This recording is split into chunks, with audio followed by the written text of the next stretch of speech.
হুব্বুল ওয়াতনে শুবাতুম মিনাল ঈমান। দেশপ্রেমিকতা ঈমানের একটা অংশ। সুবহানাল্লাহ।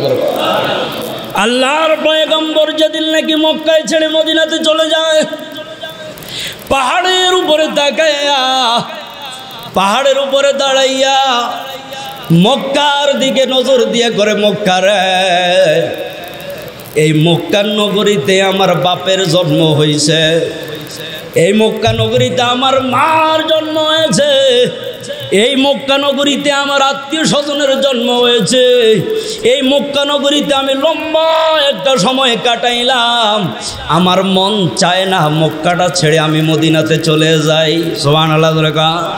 হ্যাঁ মক্কা, তোরে ছেড়ে দিয়ে আমি মদিনাতে চলে যাইতে চাই না, কিন্তু মক্কা রে, তোর মানুষ তো আমাকে থাকতে দিল না।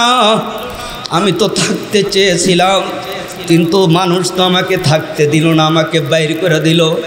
মক্কারের জায়গা আল্লাহ যদি সুযোগ দেয় কখনো আসবো। সুবহানাল্লাহ। জোরে কর। ভাইরা আমার, আল্লাহর নবী শ্রেষ্ঠ নবী।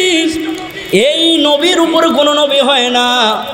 এই নবী মক্কার পাহাড়ে দাঁড়ায়া মক্কারে কয়, মক্কা রে, তোরে ছেড়ে যাইতে আমার মন চায় না।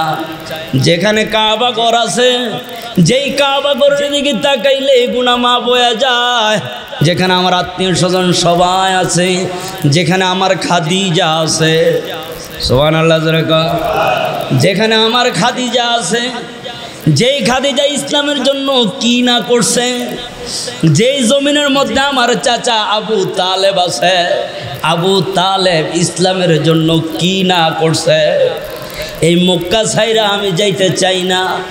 এরপরও আমাকে তো বের করে দিল, আমাকে চলে যেতে হবে। ভাইরা আমার, আমি এই কথাগুলো বলার উদ্দেশ্য হলো হুব্বাতুল ওয়াতনি শুবাতুম মিনাল ঈমান। দেশপ্রেমিকতা হইল ঈমানের একটা অংশ।